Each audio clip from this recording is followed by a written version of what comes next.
In the coming week, the airwaves, well, they'll be swamped with the words impeachment inquiry. The center of this new impeachment inquiry. We call it an impeachment inquiry. Before launching an impeachment inquiry, House Speaker Nancy Pelosi announces an impeachment inquiry. The government whistleblower who set off the impeachment inquiry. We really only have one topic to discuss. Here's a live look at where the high-stakes hearing with the acting director of national intelligence. What is in that whistleblower's complaint? It is in the Constitution. Secretary of State Mike Pompeo subpoenaed for Ukraine documents. These past 10 days in September may prove pivotal. Key moment in the impeachment battle. What I think has shifted is sort of the moral implications inside the Democratic caucus. Donald Trump will leave Congress, in my view, no choice but to initiate impeachment. Oy vey, as my loving grandma used to say. Don't get me wrong, we have a corrupt president. Not exactly breaking news. Should he be impeached? Yeah, for about 25 things. But do you need me to tell you that? Do you need Status Coup to cover this wall to wall? I don't think so. But let me tell you something else that's very scandalous. The fact that Flint, Michigan still does not have clean water 5.5 years later. The fact that Newark, New Jersey, Pittsburgh, Milwaukee, Cleveland, parts of Florida, parts of California, parts of Massachusetts, Detroit. So the residents have had to bear this burden of the city screwing up, the state screwing up. So this issue about water is a growing crisis in the Midwest, if you ask me. And many other cities in America also have water problems. Another scandal. Black men continued to be executed by the police in the United Corporations of America. So it's many inconsistencies that's in the situation. So we know, that it's plain out murder. I understand or have some understanding of police culture, that they like to protect their own. For years and decades, it's been an open season for black men. After they dragged him for several feet, they put him back on the ground face down. Another scandal. State parties all over the country, Democratic state parties, are screwing local progressive candidates, just like the DNC screwed Bernie Sanders in 2016. Another scandal. Fracking and these crude oil, natural gas, totally unnecessary, totally toxic pipelines are being built at a record rapid pace, and there are fighters on the ground getting no media coverage. Since when is profit more important than water? When is profit more important than people? So if you want 24/7 Trump, 24/7 impeachment, 24/7 Ukraine, 24/7 Russia, whatever other scandal of the day, not your guy. But if you want on the ground, in the field reporting of the actual, true, long-lasting, happening way before Trump scandals in America, become a member. statuscoup.com/join for as low as a cup of coffee a month.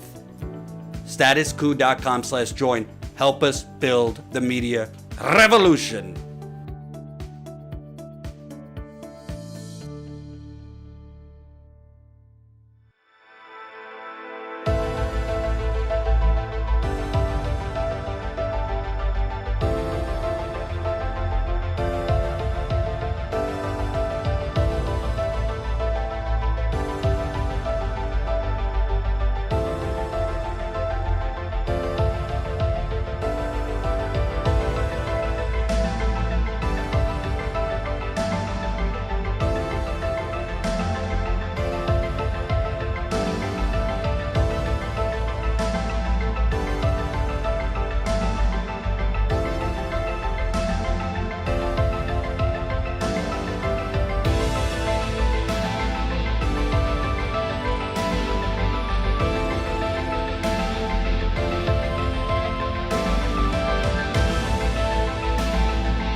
We go out in the field. We've been all over this country in the last 2 years.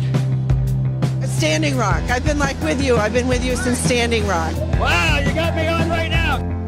We're doing it, baby. We're going to South Bend. It's time you show the real Mayor Pete. In 100 days, they tore down 1,000 houses in 100 days. Thank you, whether it's Standing Rock or Flint or everything else you do. You know, you guys, it's not even like watching news. It's just watching truth, you know. It's not me and you, Jordan. It's the ruling class. It's David Koch. It's the Walton family, Jeff Bezos, Elon Musk. It's them, not us, that benefit from these illegal offensive wars. Come on over here. Whoa! We're here at the Bellagio in Las Vegas, and you are going to see live the actual caucus process. We are here. We go out in the field, and we give the microphone back to the people. Yo! Cool! I know who you are, yo! How you doing, man? You're the man, yo!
Unmarked pills, okay. Ooh, essential oils, purification. Oh, peppermint, la la la. Love it. I am worried about Jordan, testing positive. He doesn't have any breathing difficulties right now, but he definitely has a cough that's been really bad and that's been hurting his chest.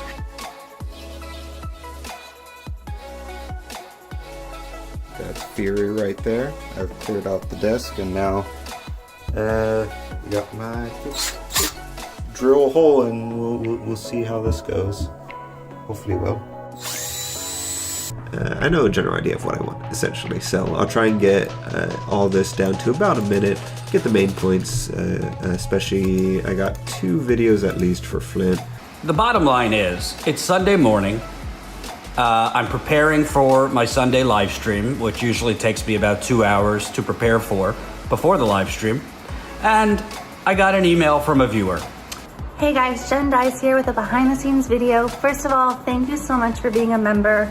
It's because of you guys that Jamal and I are able to be here. We can't thank you enough. It means just the world to us.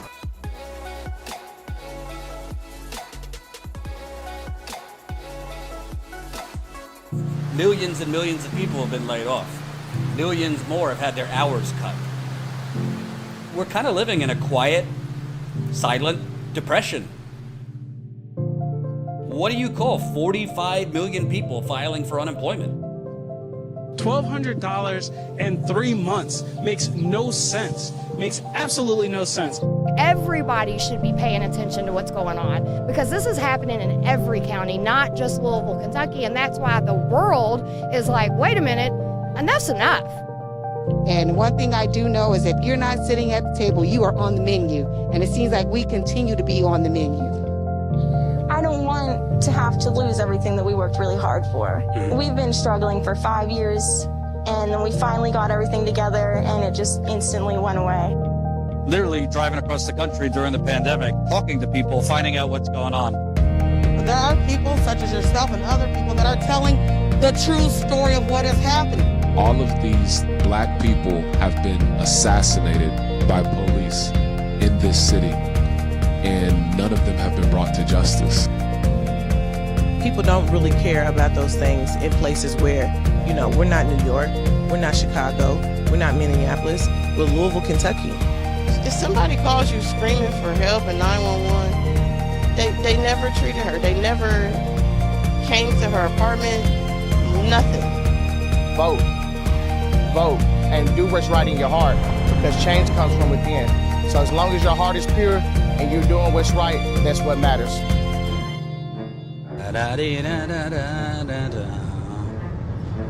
Once upon a time, there was truth in journalism, where brave men and women gave voice to the voiceless. But then the corporations bought the journalist, poisoning the news that we are fed. With those tainted sources, all we ever ate was a steady diet of status quo. This hijacked narrative is the truth of mass suffering, injustice and corruption throughout our land. Status quo, status quo, status quo, status quo. To expose this shift to oligarchy came a band of honest journalists. They left the studio and hit the streets to give the microphone back to the people. From sea to sea, the people were empowered to share their truth. Their voices no longer stifled, reclaimed their power. Join the media revolution now.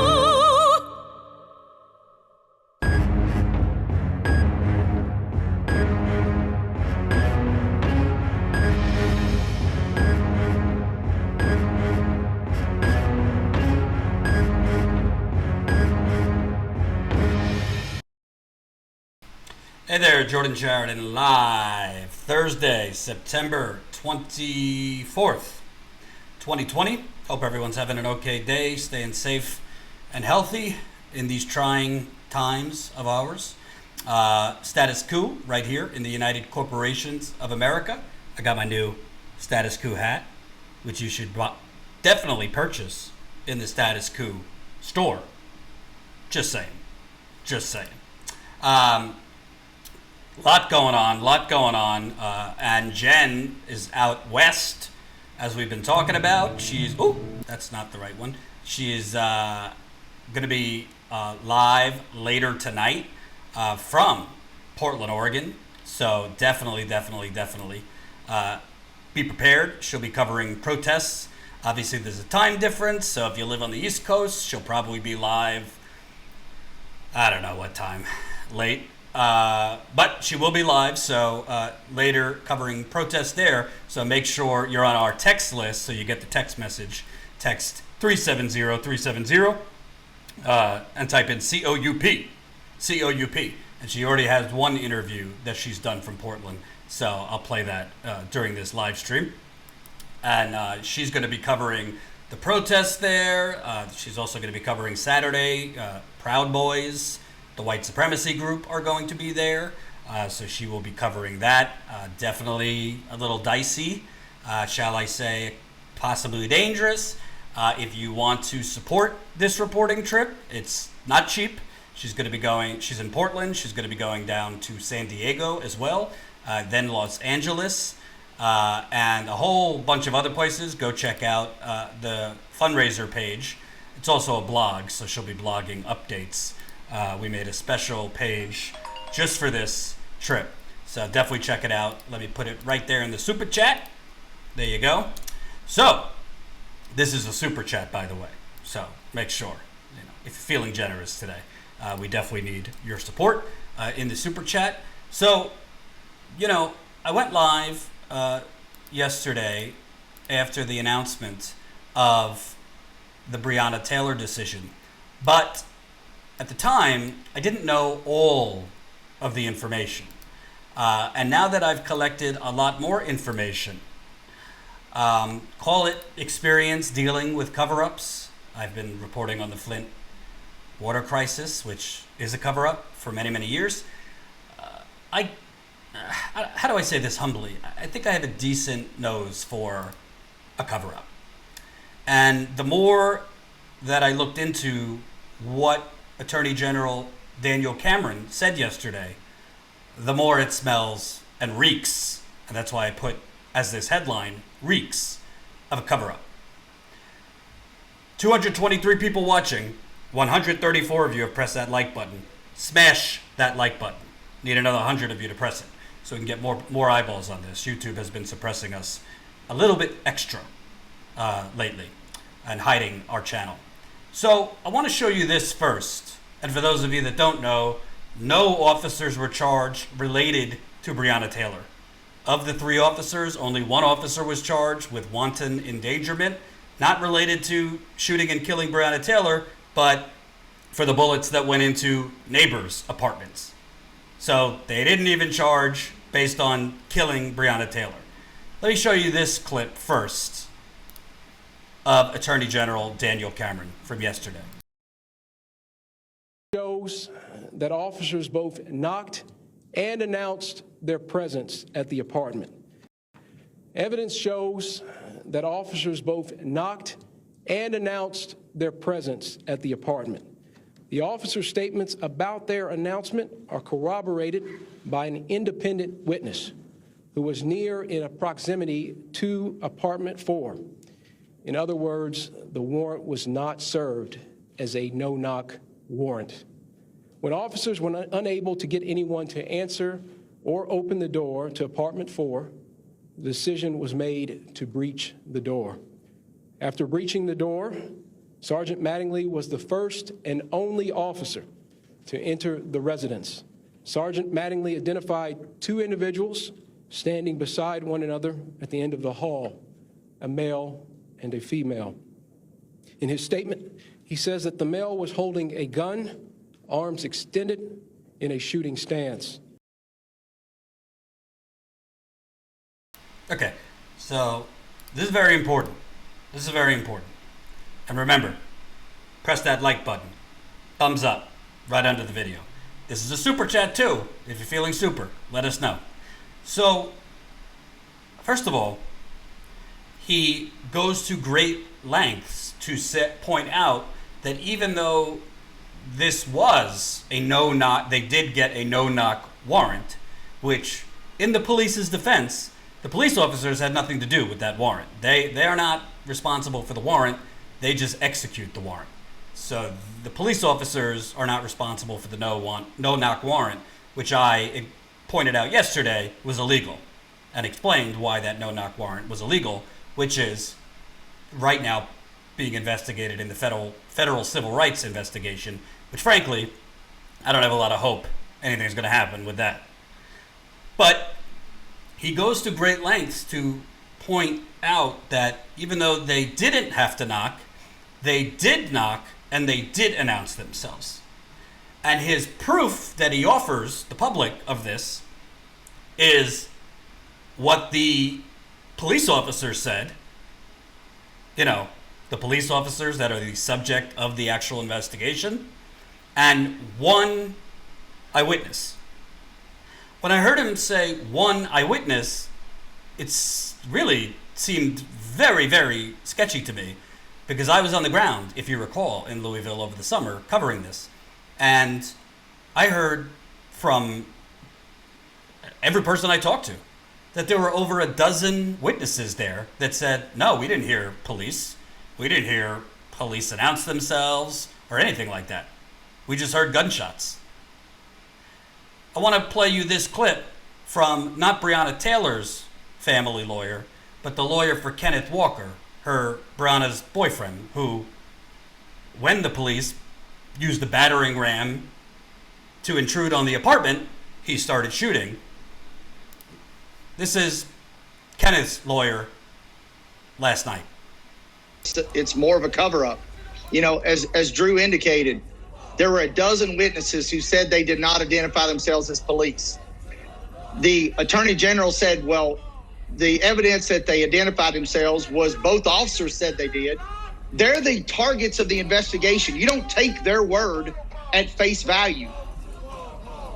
It was corroborated by another witness. That witness initially told the police that the day after, nobody identified themselves as police. They had to interview him 2 more times before they could get him to say that, yeah, I heard him say police. It is a recorded interview that is transcribed by LMPD in which he says no one identified themselves as police. That is his first interview. And yet they go in front of the grand jury and rely on the statement, 2 months later in which he said, yeah, they identified themselves. It is incompetence and corruption at the highest order.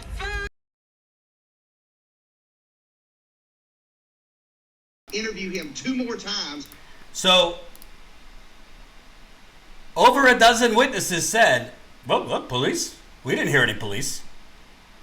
And the one witness that the Attorney General points out as somehow, backing up the police officers' claims that they did announce themselves as police and gave Kenneth Walker and Breonna Taylor an opportunity to open the door.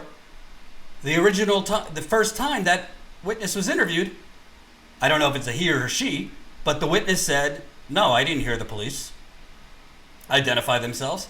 And according to the Attorney General, this was the witness closest to Breonna's apartment. So they brought the witness back 2 more times. This witness who said, I didn't hear the police announce themselves. And suddenly the witness changes his or her story to, oh yeah, maybe it was. Now, this is Status Coup. My viewers are smart. I know you know your history. You ever notice the police sometimes coach up witnesses or guide witnesses to a certain determination or conclusion? Usually, the first interview with a witness yields the most reliable evidence or account because it's closest to the time of the incident.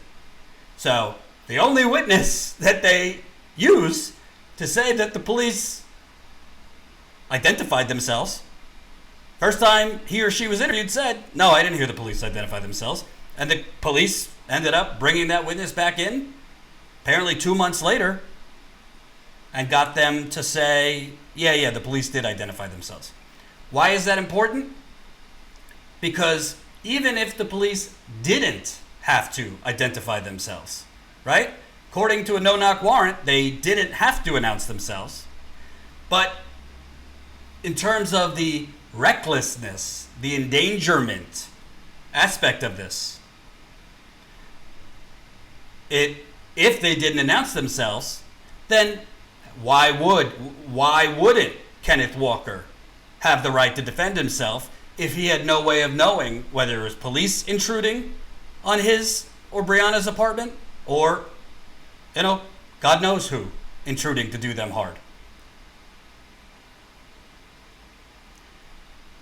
By the police not identifying themselves, they automatically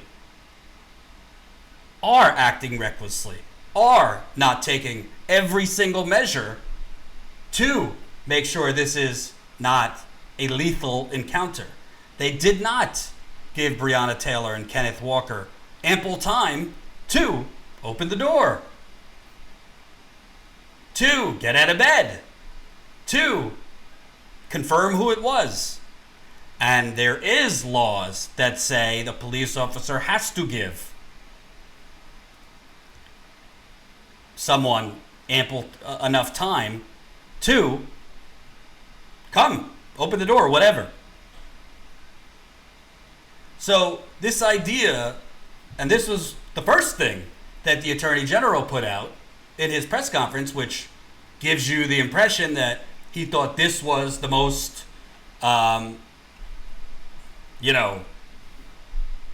important point, I guess. Well, if there's over a dozen witnesses saying, no, they didn't announce themselves, and the only witness you cite, first time they're interviewed, says, no, I didn't hear the police. Well, it seems like you're trying to create evidence that fits the narrative you want. Because, again, and we've heard this over and over, a grand jury will indict a ham sandwich if the district attorney or attorney general in this case wants them to. If the attorney general wanted to indict these officers, they would have been indicted. But when I say cover up, you tell me. There's 12 witnesses, at least 12 witnesses to say we didn't hear the police identify themselves. And the only witness they cite, first time he or she was interviewed, says, I didn't hear them. You bring the witness back twice, and suddenly they change their story? You tell me if that smells fishy. And keep pressing that like button. We got 370 people watching. 232 of you have pressed the like button. Need over 100 more of you. Fine. Coors. Press that like button. And Bomia 803 $4.99 in the super chat. I thought that the Caps went to the wrong house apartment. No, they went to the right apartment, Breonna Taylor's. By the way, for those that came late, reminder, Jen will be going live tonight from Portland. I just put the link in there if you want to contribute to her West Coast reporting trip, which will include covering the wildfires, covering the protests, and she's going down to San Diego. Big story going on there that no one's covering on indigenous people fighting President Trump over his border wall, which is being built right there between San Diego and Mexico, right over their ancestors' burial grounds. Definitely a story we want to cover. So there's another element. And this was Daniel Cameron pointing out the ballistics of the gun and who shot who and what was the fatal shot and all these things. To me, it doesn't really matter the ballistics of the gun. It doesn't even matter which officer shot the fatal shot. There was no reason for them to shoot in over 30 rounds into this apartment. They shot at Breonna Taylor, who was not armed, who was no threat to them. But the Attorney General made the point of pointing out what each officer's guns were, 9mm versus 40mm. Let me show you another clip from Kenneth Walker's lawyer last night. One of the guests said, well, the AG was clear. The ballistics are clear. Mattingly was shot by Walker. Have you examined any documents, and can you comment on that, sir? I have the ballistics from the Kentucky State Police, and they indicate that they could not determine that Mattingly was shot by Walker's gun.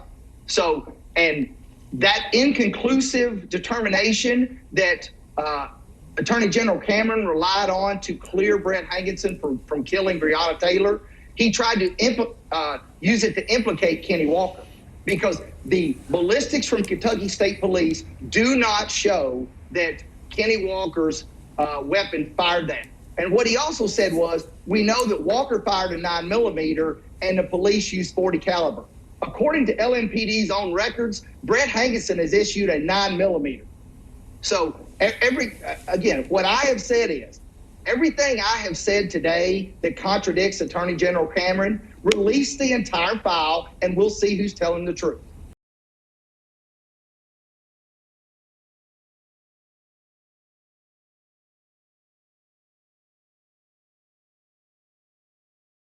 So, again, I don't particularly care what was the fatal shot. To me, that's not the most relevant thing.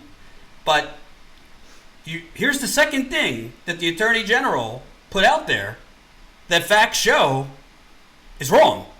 Either he's intentionally lying or he just is doing shoddy police work.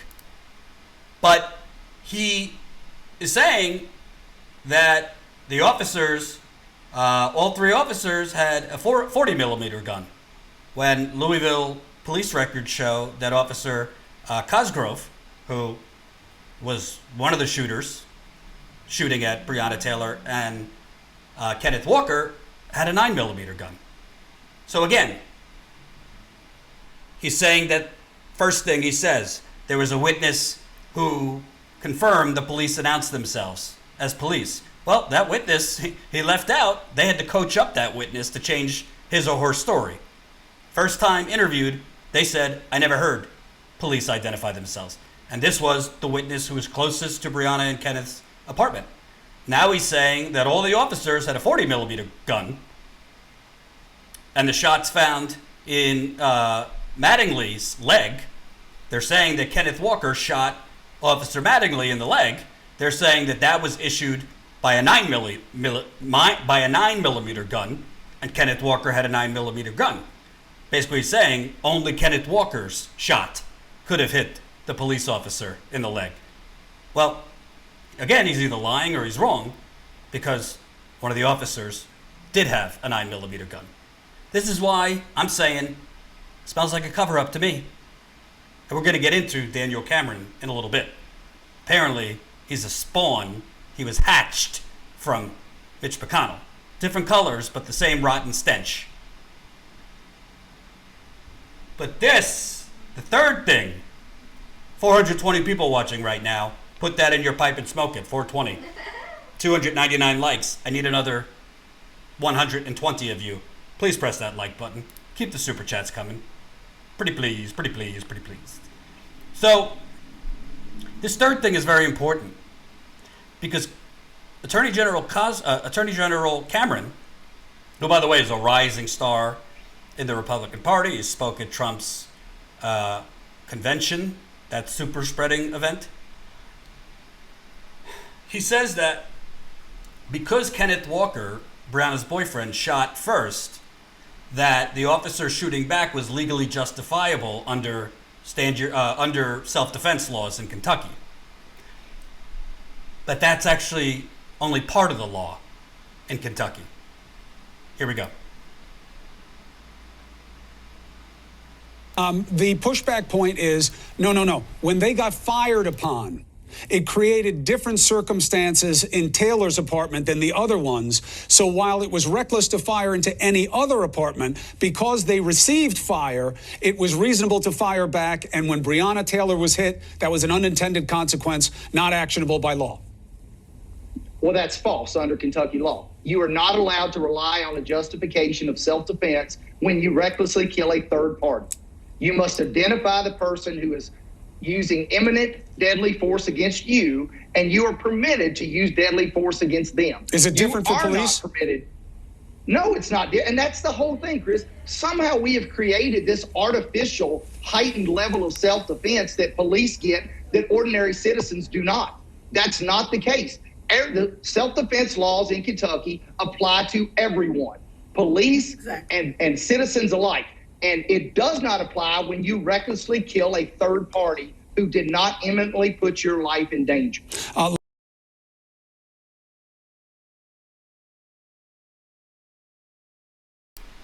So, bottom line, if they want to claim self-defense, against Kenneth Walker, even though I think Kenneth Walker was acting in self-defense. You tell me.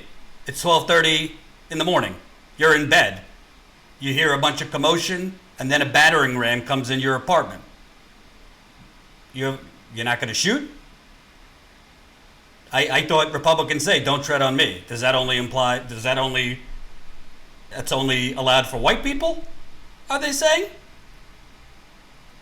But this is important. I'm not going to pretend to be a lawyer, but I did look at Kentucky law.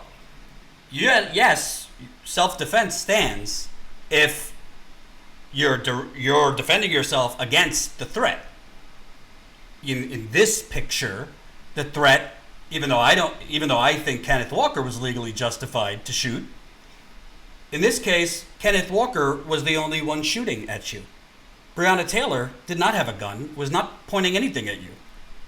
There's no claim, and there never has been a claim, that Breonna Taylor was armed with anything.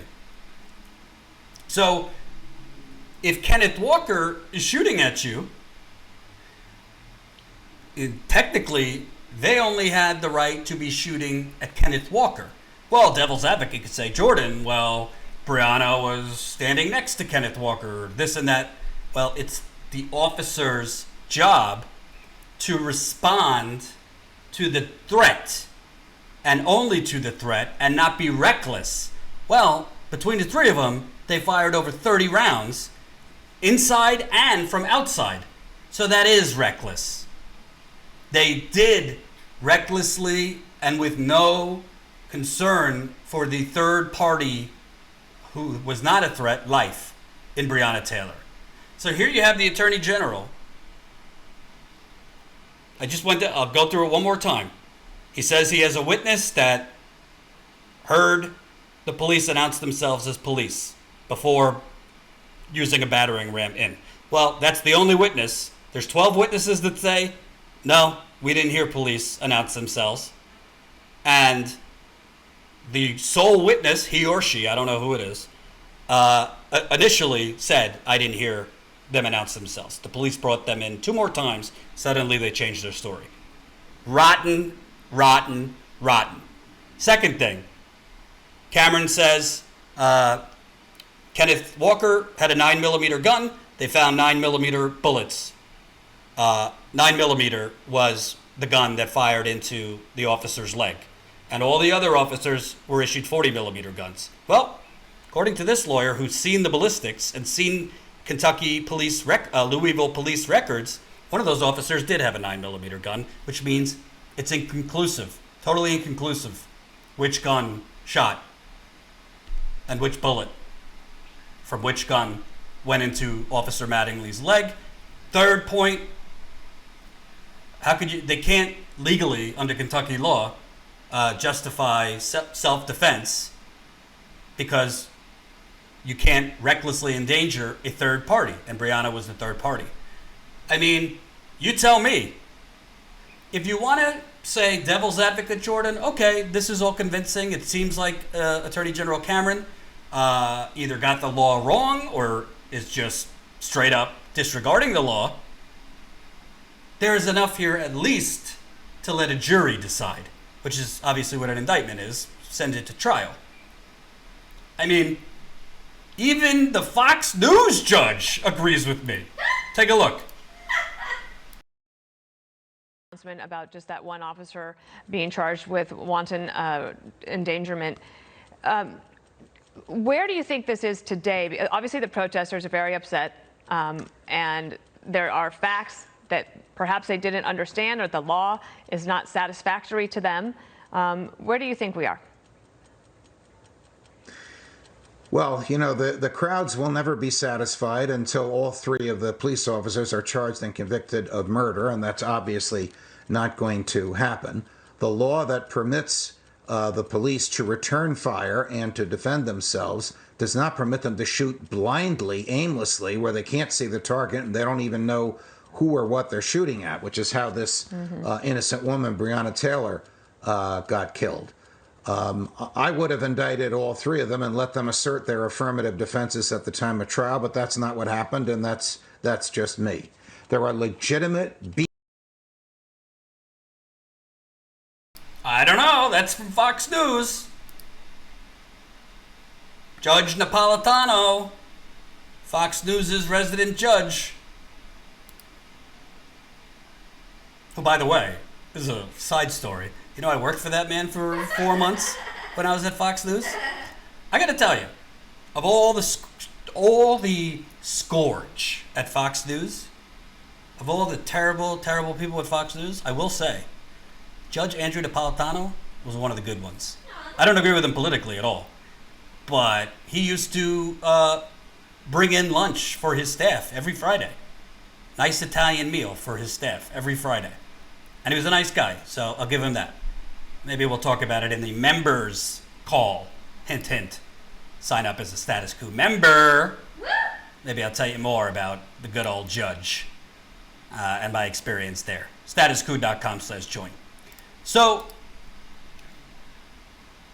you tell me, at the very least, there was enough to indict these officers. The Attorney General of Kentucky either doesn't know the law or is just kind of taking a break from the law, because he's wrong on the law on several grounds that I've went through. And it kind of makes sense when you go through who the Attorney General of Kentucky is. Again, I said, a rising Republican Party star. This is from when he was running a dark money group spending big for McConnell protege in Kentucky Attorney General race. An independent dark money group from Washington reports spending $350,000 to influence the May 21st Republican primary in Kentucky. This was last year. The Judicial Crisis Network is promoting Daniel Cameron, former legal counsel to Mitch McConnell, in his contest against State Senator Will Schroeder. The nonprofit is paying for a heavy rotation of television commercials in Lexington and Louisville that tout Cameron's past work for McConnell in helping to get conservatives confirmed to the federal bench. Oh, I already love Daniel Cameron. Then, the Fraternal Order of Police endorsed Daniel Cameron. You know, the police unions. Republican candidate for Attorney General Daniel Cameron stopped in Bowling Green Friday to receive an endorsement from the Kentucky Fraternal Order of Police. Cameron told 13 News the endorsement is a testament that the law enforcement community knows where he stands on issues that they face, and they have faith in his ability to lead the state in the role. Quote, "It's clear to us he's the man to lead us in the future," said the president of Kentucky's Fraternal Order of Police.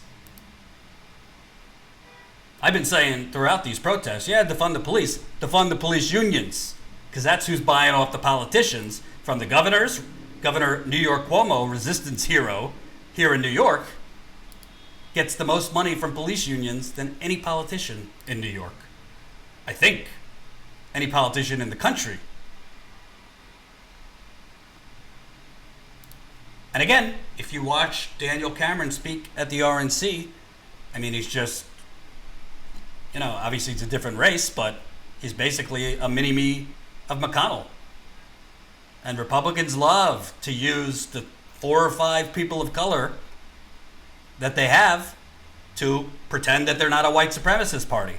They've been using Nikki Haley for years, Tim Scott, the South Carolina senator, and they're using this guy. Not that he doesn't have his own mind, but yeah, they'll push forward a black person or an Indian American as long as they're just as crazy as Trump and McConnell. Marcos, $5. Why can't they say the American people are upset? Just protesters. Seems strange to me. I agree. Jennifer Miller, $5. Are there any interviews with Kenneth Walker? Maybe he was reluctant until now, but I hope he is able to tell his side of the execution.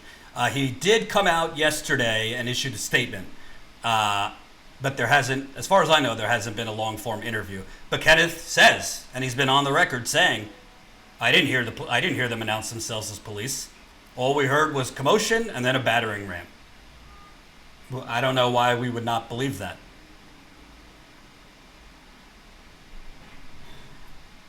You know, there's so many elements of this, and I've already established the cover-up, but I want to establish another aspect here, and that is the media and the pundits that come on and the lawyers that come on, because I was watching this all last night, they say, great, protests, but even more than protests, vote. And that's a wonderful thing. It sounds wonderful, right? And they always say this. Remember Obama? Don't boo, vote. Now they're saying, yeah, it's great to protest, but vote. But here's the problem. I'm not saying don't vote. You should vote. Whoever you're going to vote for, vote if you can. But we have voted. We voted on the local level.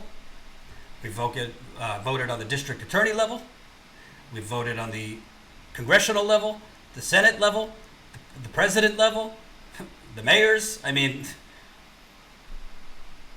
this 3 different justice systems, and I went through this yesterday. You got the justice system for the wealthy, the bankers, the fossil fuel executives, the real estate executives, big pharma, Silicon Valley, and the police. Then you got the justice system for, whatever's left of the white middle class, because black people were never really invited into the middle class. And then you have the justice system for black people, brown people, indigenous people. Those are the 3 different justice systems.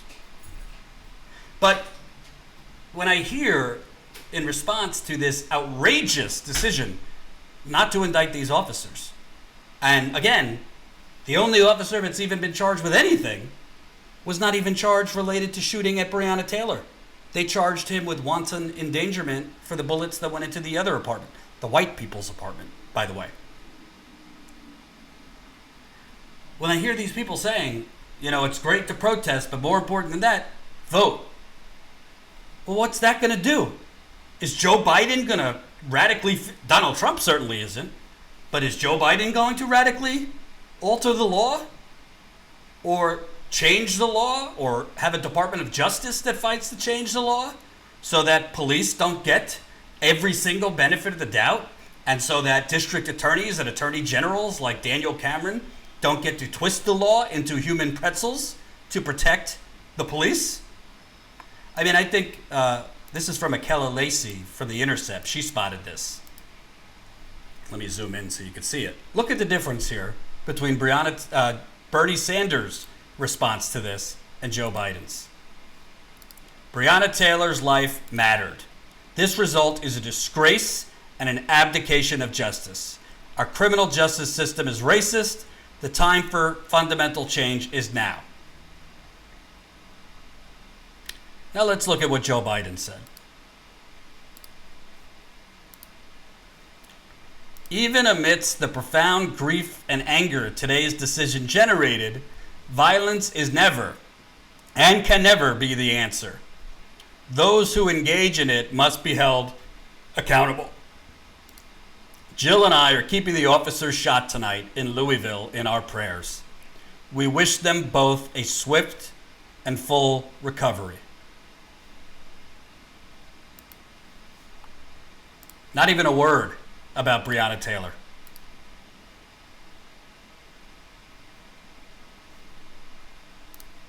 Now, I mean, what do you want me to say? Am I gonna cheer that 2 officers were shot last night? No, I don't think that's good. We shouldn't meet violence with violence.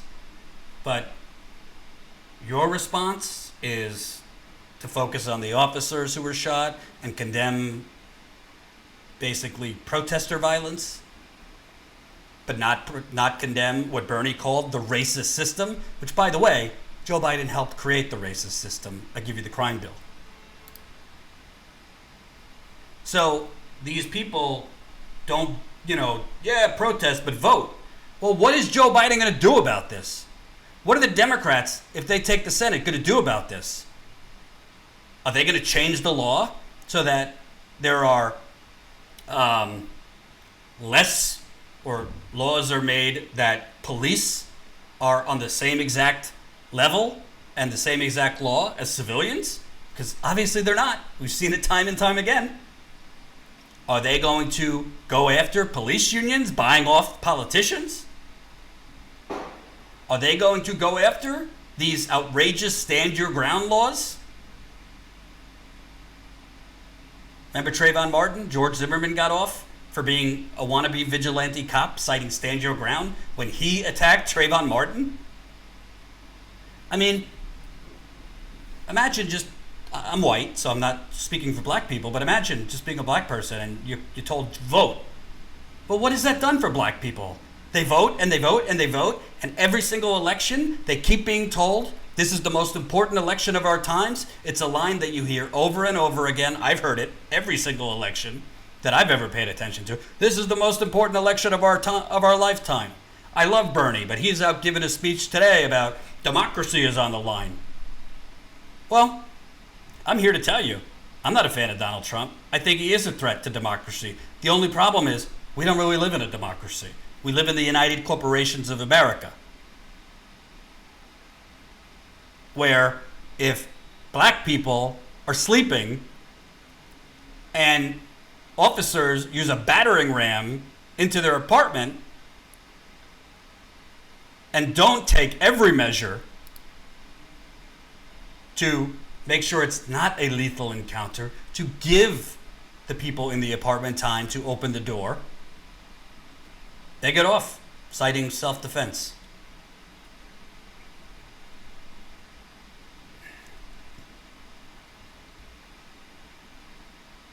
I mean, obviously, Donald Trump is not going to do anything about this. When he was asked about it yesterday, he credited and praised Daniel Cameron, who, as I've just shown you, this is a cover-up. Straight up.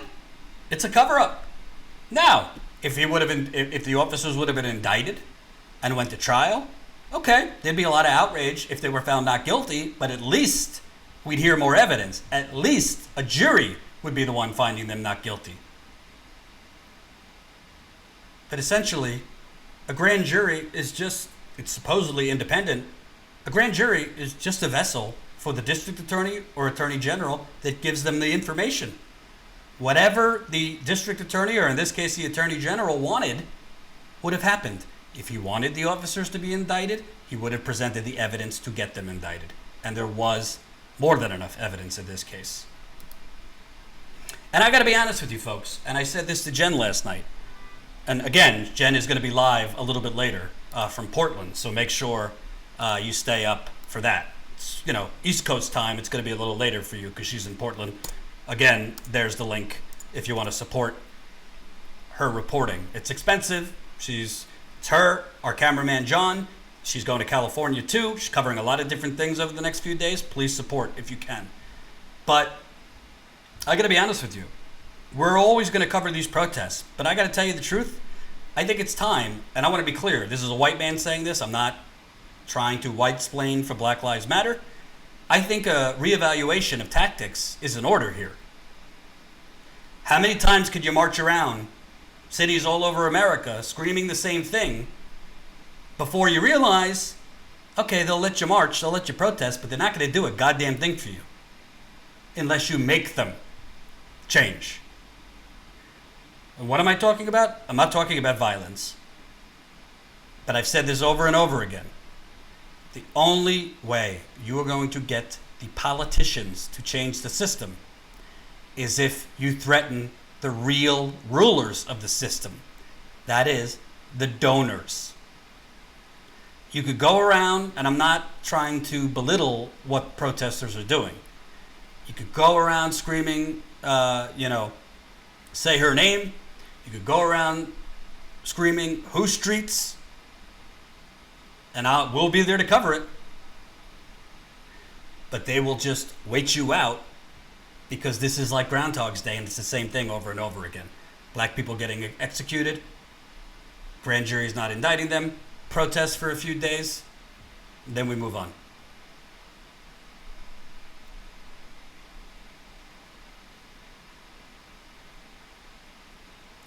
Until the organizers, protesters start organizing economic protest.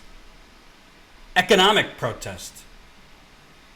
Grind this economy to a halt. Amazon to a halt.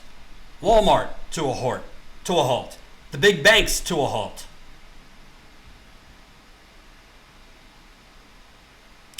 Fast food, all of them. And devil's advocate, well, Jordan, innocent people are going to be suffering for that. Well, a lot of innocent black people are suffering. Breonna Taylor's family is suffering. George Floyd's family is suffering. Maybe we all need to start sharing in the suffering, unfortunately. If all of these protesters, in addition to moving with their legs, started moving with their wallets, stopped using Amazon, got out of all the big banks, credit unions, stopped using certain products, oh, you better believe those laws would change. You want to know why? Because Jeff Bezos would demand it. The Waltons would demand it. The CEOs of all these sleazy companies would demand it of their employees, the politicians.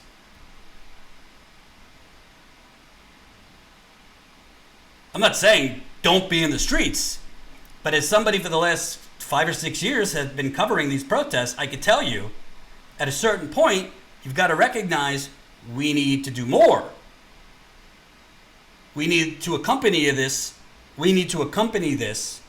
with economic protest, because the bourgeoisie and the plutocrats that run this country, they don't care about protests in the street.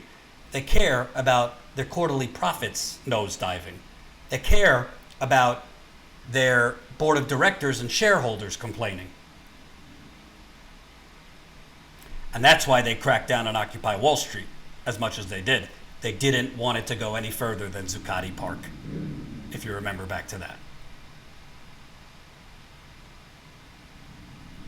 And I'm guilty of it too, folks. I mean, I order from Amazon sometimes. One of my bank accounts is Chase. I use it because the points are good. But I have to have a conversation with myself too. Can I unilaterally stop using Amazon when sometimes I need equipment in a pinch? I need it quickly.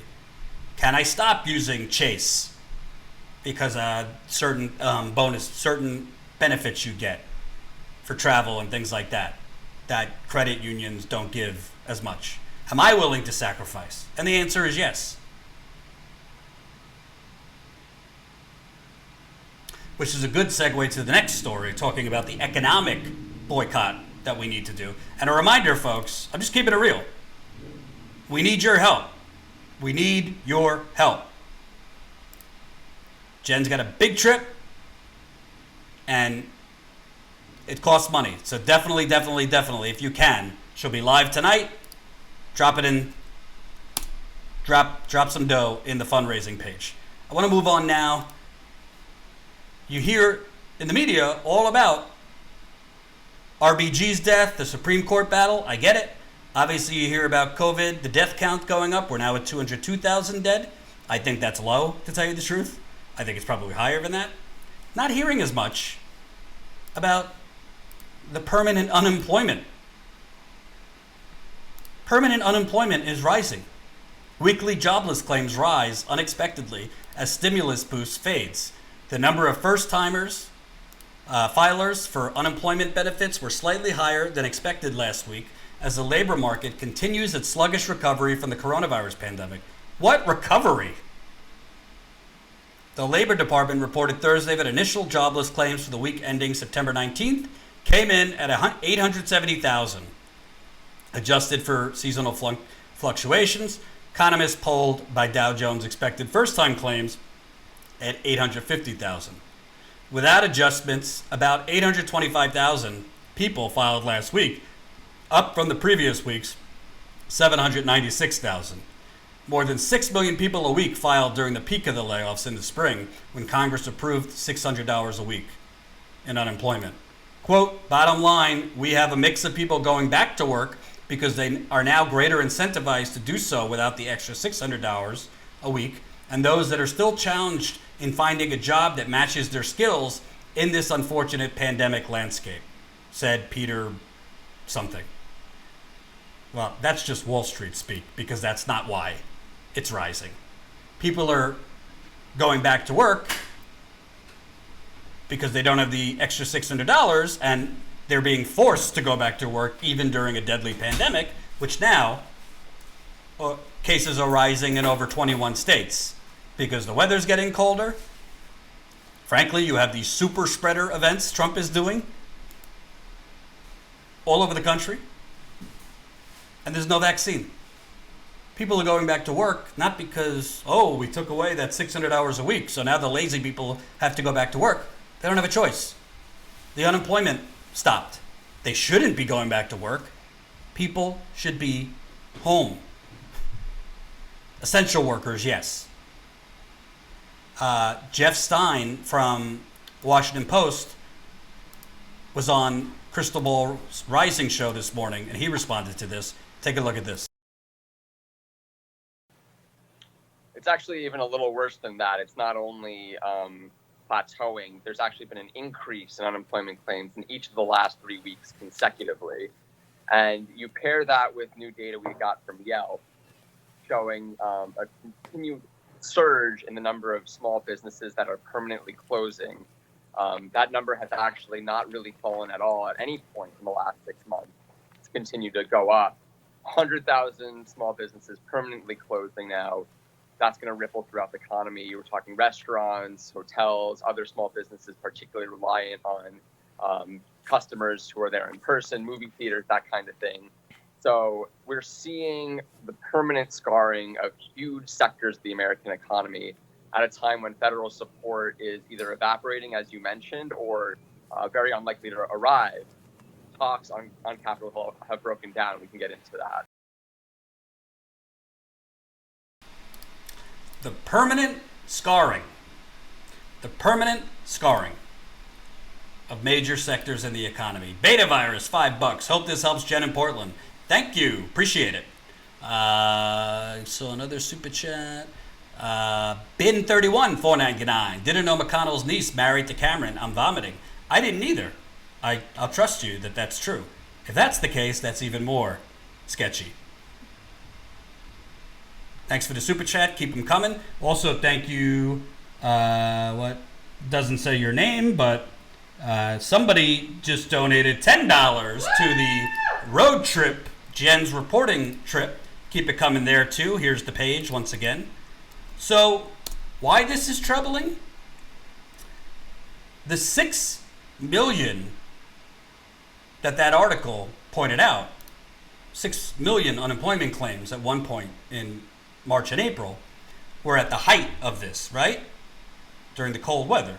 It's gone down as economies have reopened stupidly, and the things have become a little bit more lax. So the unemployment claims went down. Well, it's getting colder now. You have schools reopening. Colleges have reopened, where we've seen cases surge in colleges. I'm reading stories about teachers testing positive in schools. You have these Trump super spreader events. The death count, if you've noticed, it was like 2 days ago that it reached 200,000 deaths. We're already at 202,000. So the death rate seems to be climbing a little bit quicker. Who's to say over the next few weeks we're not going to be going from 850,000 unemployment claims a week back to over 1 million unemployment claims? And the key thing is here, John Wayne ain't coming with the wagon, folks. There's not going to be a deal before the election. Democrats don't want to give Trump a victory, and the Republicans are too occupied with ramming a Supreme Court justice through. They're not focused on an additional stimulus right now. Anat needs a Status Coup cheer sweater. She's got spirit. Hey, you want to show the Status Coup fanny pack? So give me the fanny pack. I'll show it. You don't have to come on. She doesn't want to come on. She's not made up. No, I'm wearing sports workout clothes and a sports bra. Holy cow. Status Coup fanny pack. Get them while they're hot. Just came in the Status Coup store. That's not how you wear the fanny pack. I know, but you want me to get up and show my waist? Yes, hello. They're going to sell like hotcakes. So... No, you wear it across your body like a cool person.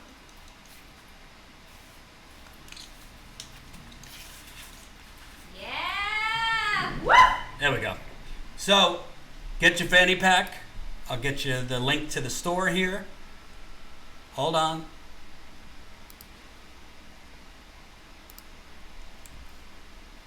By the way, we're getting married soon, and boy, stressful times over here. Stressful times. So, we got another donation. Thank you, Haley. Holy cow. Thank you, Haley, $20 in the West Coast reporting road trip. Let me put the link in there one more time. So, I got news for you folks. The economy is going to get worse. Permanent joblessness. Oh, they can't see.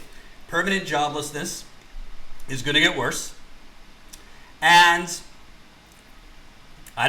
Trump's not going to do anything. And if Biden wins, by the time the election's over, it could take 3 months to know who wins. You think he's coming in and doing an automatic $2,000 a month? Reinstating that $600 unemployment? I think we'll get another Obama special. A stimulus plan, $750 billion stimulus plan, which is 2/3 tax cuts. Oop. General strike is right, Donna. It's outrageous. Swirly swirl, $5. Indiana is opening to stage 5 because Holcomb, governor, is afraid of the libertarian candidate. Our cases are still increasing. Thank you.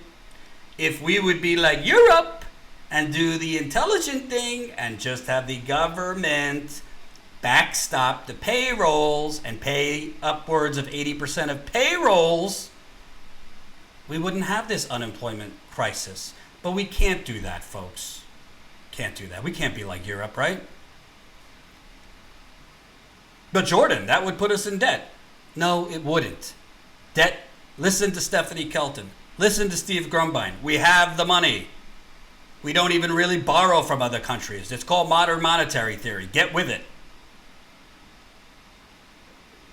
We were able to bail out the banks lickety-split. Why can't we bail out the American people? And this kind of ties to the first story I talked about, the cover-up of Breonna Taylor, and why I think these tactics need to change a little bit. I'm not saying don't get in the streets and protest, but if it's not accompanied with an economic protest that hits the plutocrats and the bourgeoisie where it hurts, then they'll just continue to let you march around aimlessly around the United Corporations of America, screaming whatever you want, and everybody will feel empowered, but it's not doing anything. And again, I don't want to dismiss it. I'm a white dude. I greatly respect all the black organizers of Black Lives Matter and beyond and what they've been doing. It's not easy to organize protests and get people out and keep the energy. So I'm not poo-pooing it like it's not worth it. It is worth it. But it needs to be accompanied with an economic part of it. Jeff Bezos, the Waltons, the fast food execs, Elon Musk, General Motors, all these folks, they'll start paying attention when their products are no longer selling. Jeff Bezos will start paying attention when Amazon orders shrink dramatically. And you know who's going to pay attention then? The politicians, because they work for those plutocrats. Stop apologizing for being white. Truth is truth. Not apologizing for being white, Jerome, but you got to be respectful. I am a white person. I don't understand the black experience, and I don't want to make it seem like I'm being dismissive of what they're doing. I'm not. With that said, here's a segue. Jen's already hitting the ground. She's going to be live tonight. Again, make sure you're on our text list so you know when Jen is live, because YouTube probably won't notify you. Here's just an impromptu interview she did at a store, I don't know what it was, some type of store in I think she was buying a helmet for protests. Here's an interview she did with somebody working there who's been active in the protests. Jen Dyes here for Status Coup, and who do I have with me? My name is Kevin. Hey Kevin, so this has been kind of a chance meeting. I was actually shopping for a helmet because I'm going to be covering the protest tonight here in Portland. And I ran into Kevin, who has been kind of on the ground here, knows the layout, knows what's going on. Tell us kind of how things have been going. We've seen in the news, Portland's now been designated as an anarchist city by Donald Trump and friends. And the police have been kind of extremely violent, not kind of violent, like extremely violent with everyone from protesters to media. So give us like a sense of how it's been for you and in the protests here. Yeah, so ever since it kind of started out, it started out like pretty peaceful. Obviously we're just kind of demonstrating, practicing our rights. But yeah, just trying to grasp the attention of the city of Portland, and as well as just like our impact from the death of George Floyd, the death of Breonna Taylor, and so many others. We just wanted to bring some light to that and help people understand like the social injustices that African Americans are facing every day. But as time went on, obviously like people were getting pretty tired of the commotion, of streets being blocked down, of people congregating in different parks, and primarily in front of the Justice Center here in Portland. That kind of started becoming a little bit of the epicenter, or I guess the majority of the epicenters here, and what's kind of being captured on mainstream media. But a number of different groups wind up congregating there, where you get your Antifa groups, you get your BLM, you've got, there's so many different organizations within this city, which is a beautiful thing. A lot of them have definitely had some mixed communication and have wind up writing or speaking public apologies. But on that, it's just kind of created a lot of commotion, but at the same time, it has brought together so much more unity, where I think everybody's kind of got a better understanding of what we're out here to do, and it's to protect each other at this point from an unjust justice system. Right. People just kind of, exploiting all of us, and whatever, we have no say. So, as far as that goes, it's just been getting more and more intense. Obviously, I don't know if you guys have seen, but people have been fighting back. There's a lot of tear gas being thrown back at cops. That was kind of where it started out, creating lines and shield lines to protect people. Fireworks being thrown, and as time has gone on, it's been more and more intense, and I'm shocked that they haven't run out of fireworks. Well, that's one of the things I think a lot of people don't understand is some of these responses, such as throwing the tear gas back, is in response to the police actions, the police escalating things. Yeah. So kind of speak on that, about how the police have been handling this in Portland. So I think, they're doing what they have been trained to do, which is honestly not, I don't think it's the right way to handle stuff. Like, they can totally, they could almost curate a safer space for this all to happen, and if they just did not show up, that might be a better thing. And it's just ridiculous that you can have a Proud Boy rally come through town and police are blocking streets for them, escorting them through spaces so that they're safe.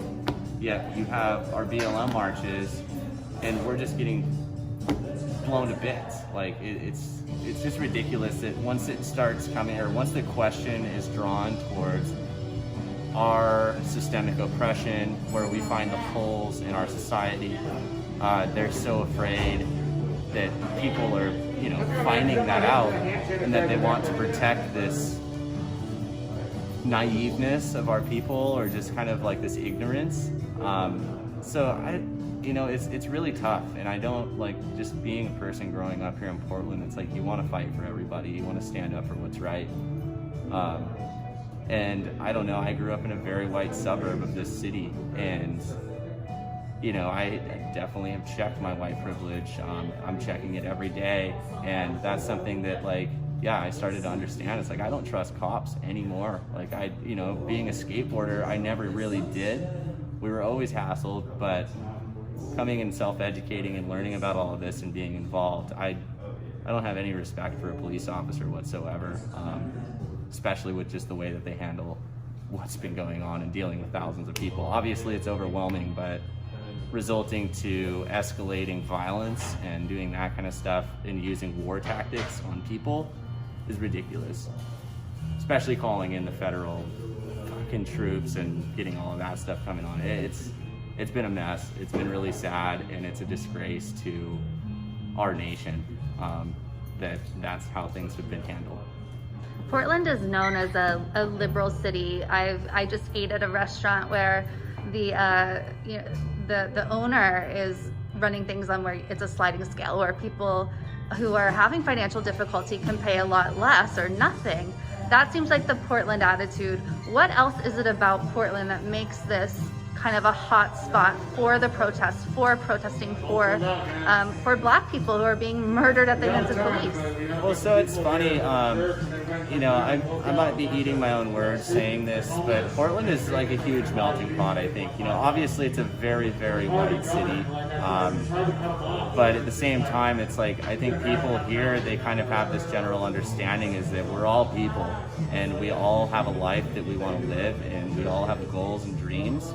And to be able to try and support that or figure out outlets to support people that are less fortunate than others has been a great piece. I kind of blanked on the second part of your No question. worries. Yeah, just about what makes Portland, you know, it's in the news all the time that Portland people just keep going. True, yeah. So I think that's another huge thing is like there is a lot of passion in the city.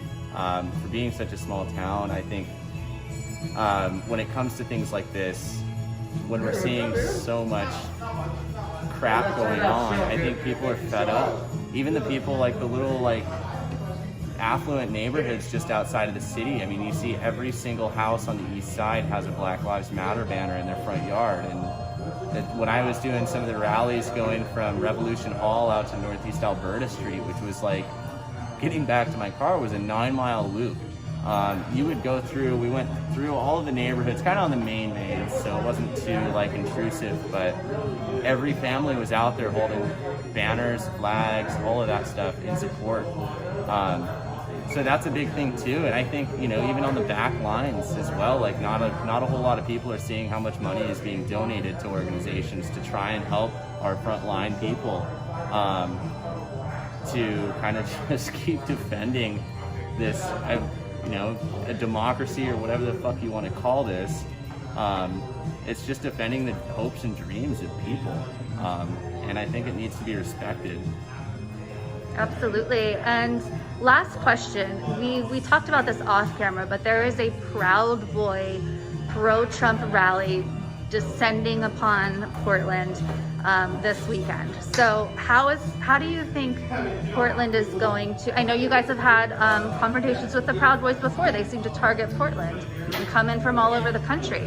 What is the sense here of maybe a response or any action? You know, you obviously do not be specific, but just the general response here, like how people are fighting back with words, with sentiment, with coming together in unity.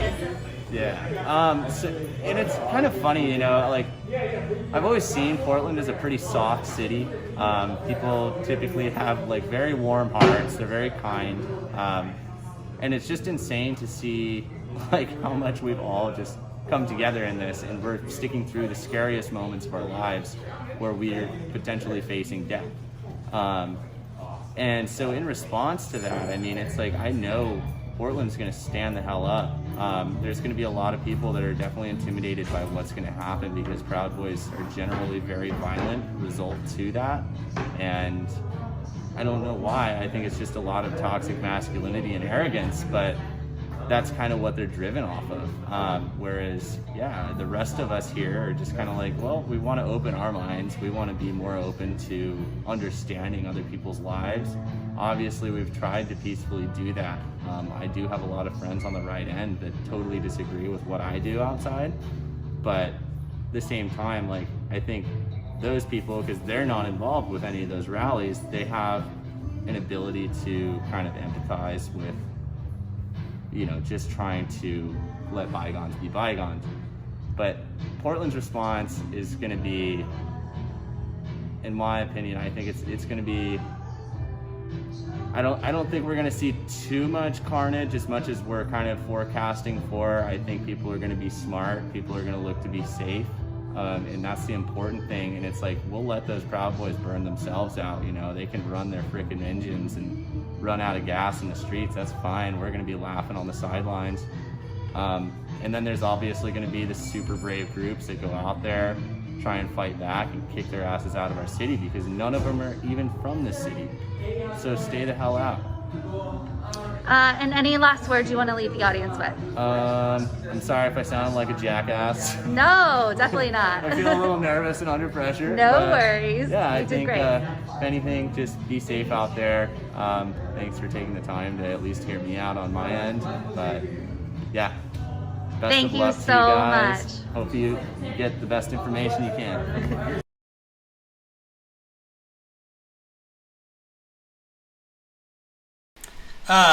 Nice fella. I kind of just want to get together and have some kombucha in Portland. Just kidding. But I'm sure Jen will be interviewing a lot of other folks out there. She'll be live a little bit later. Obviously, there's a time difference. So for you on the East Coast, if you're night owls, definitely make sure you are on our text list so that when Jen goes live later from Portland, you'll get a text message. When she's live, you know the drill. Text 370-370 and type in COUP. From Portland, she's going to be there for a few days, then California. She's covering a lot of different stories, so definitely excited for that. And definitely, if you can, chip in to the fundraiser to help us at least break even for this trip. These trips aren't cheap. And better than donating, become a member. That's how we grow for the long haul. We're at 1,721. Man, it would be great during this trip to get that number back over 1,800. So sign up if you can, statuscoup.com/join for as low as $5 a month. So before I go, answer your questions, comments, concerns. Yep. So Jordan, you gonna let Anat do at least one show and you'd help her just like how she helps you? I mean, let her. She doesn't want to do it. I tell her all the time. She doesn't want to do it. I did a members video, Hinton. Oh, she did do a members video.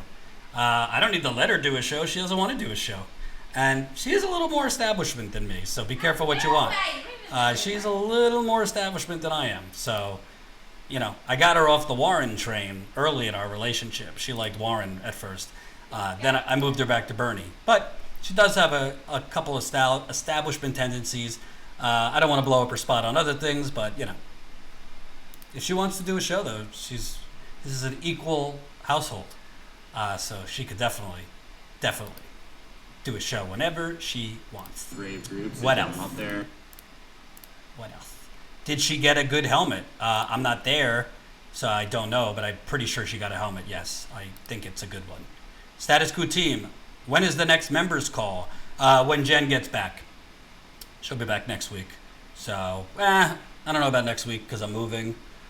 So much going on. Oh, I'm getting married and I'm moving. Oh, It's harder to be the bride, Jordan. Oh, it's harder to be the bride? That's sexist. How do you know what I'm dealing with as the groom? Because there's multiple fittings for the dress that you don't have to do. Well, In and out of the dress, you need people to help you. they can't hear what you're saying, but it ain't easy over here on Groom Island either.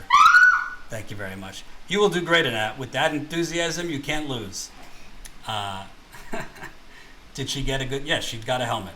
She definitely got a good helmet. I was like a knot before I got worked. I don't know what that means, but don't sweat it. Woke. I'm like, worked. Yeah, no. At times she gets a little woke, then she goes back. She's a big Russiagator, so we need to... Yeah, you are a Russiagator. You are. She's a big Russiagator, but that's okay. Are you leaving New York City, Resident? I am gagged. I can't say where I'm going. Seriously, she won't let me say where I'm moving. Security concerns. So I can't tell you, unfortunately. You'll figure it out eventually. But can't tell you. Can't tell you. Damn, Jordan, have a cold beer after the show. I'd love to, but Anat says I snore. She says I snore when I drink. But I might have one tonight. Why? When is the wedding date? October 18th. October 18th. I just went to try on my suit earlier today. It's a little tight in the waist, but I think I'll be fine. I got, you want to get my pocket square? Where did I put it? I got a pocket square. Where is it, Jordan? It's on the window. I got a pocket square for the suit. Anthony, stop asking. I can't tell you where I'm moving. Moving to Nassau County? What makes you think that? Victory says New Jersey. I don't know. Maybe Maybe it's out of this country. maybe it's not even in America. Woo! This is the pocket square for my suit. Caption contest, go. You want to show your ring off too? Do I have my ring? Yeah, hello! Yeah, give me the ring. Think this is going to elicit any donation? Will this elicit any donations? Oh wow, my daughter's B-Day is October 19th. Fancy a pocket square. I think so. Yeah, it's very 1% of you. And here's, is this bad luck to put this on before we get married? I don't know. We had to try it on anyway. Here's my ring. I don't know if you can see that really. Woo! A little rose gold. Little rose gold. But it's not easy to get this off. I guess that's the point. But trying to get this off is not easy. I don't know if you can see that. I highly encourage becoming an expat. Okay. I do like Europe. You're Canadian. Let's go. You know, they can't really see because of the lighting, but it's got a little pink in it. You just can't see. Because that's normal. Are you moving to North Korea with my friend Kim? No. Not North Korea. Thank you. Ooh, fancy. It's like this is show and tell. Show and tell. Yeah, they're not going to be able to tell because the lighting's no good. They can't even tell that it's pink. I really like that ring, Raisinette says. You two are so adorable. Try being around there 24/7. Do you want to get a half size up? Yeah, I told my mom I need a half size up. I got it from my parents. Shocking. You know, I've been to Germany. I was in Paris for 9 hours. I had a layover. I got hammered in Paris a couple years ago. I went to Luxembourg Gardens. Then I went cafe hopping. I drank wine, a lot of it, and bread and cheese. I listened to Coldplay and people watched. So that was my experience in Paris. But I didn't do a lot because I only had a 9-hour layover. Been to Germany. I've been to London. I want to go to Italy. That's always been number one on the bucket list. Amsterdam, you know, all that good stuff. Denmark would be nice. I hear wonderful things. Sweden, I'd like to go to.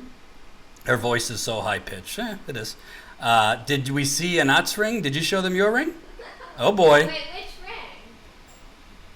ring? Your engagement ring. Is that what they did? Jordan, what's going on with those COVID flare-ups in New York City? It's in his Orthodox communities in Brooklyn. It's in the Orthodox communities. Come on. Here's her ring. I don't know if you can see that so well. It's an old mine diamond from 1913. An old mine diamond from 1913. Very antique. What fella got you that? It looks like a lot of money. Someone didn't pay retail price. Someone didn't pay retail. Oh, I do want to go to Spain. That's for sure. I hear you need a size up pants to go to Italy. That's true. And it's too hard. They can't really see the full thing. Don't put Jordan on the spot. You moving to Canada? I wish. You gotta start on your paperwork. Yeah, not Canada. Are you doing a honeymoon? No. No. Not right now, considering we're not welcome in Europe or anywhere else. We will be doing a honeymoon. Eventually. She's pushing me for a baby, but we gotta slow down, slow the roll. This is fake news. She said fake news. No, honeymoon. I want it to be Italy, little Amalfi Coast maybe, Sicily, Milan. Maybe we go into Switzerland too, to the Alps. Oh, I want to go. So that would be nice. I've been to Brazil. Loved the food and beer. Put it on her hand and show it. She doesn't want to come on. She hasn't done her makeup. Go away! Maybe tomorrow. Come on tomorrow and you could show it. Oh, this has been fun. Fun. Jordan, JR, woot woot. Hey, Jordan, don't lie. You want the baby more. Lou, I do want a baby, but I don't want it now. Too busy. And, you know, status quo needs to grow for me to afford a baby. Hint, hint. Sign up. statusquo.com/join so we could fund little Jordy. Little Jordy! statusquo.com/join. Just saying. All right, folks. That's enough of babies and moving and all that crap. Remember, Jen will be live tonight. I don't know the exact time because John, the cameraman, is just getting there. They flew on different days. So set your alarm clock for a different time. We need you up late. On the West Coast, it'll be a reasonable time for you. On the East Coast, might be a little late, but definitely tune in later. Make sure you're on our text list so that you know when she's live. And if you can, any amount makes a difference. Pitch in to support our reporting. There's the link. I will see you tomorrow, and you will see Jen a little bit later. Peace out.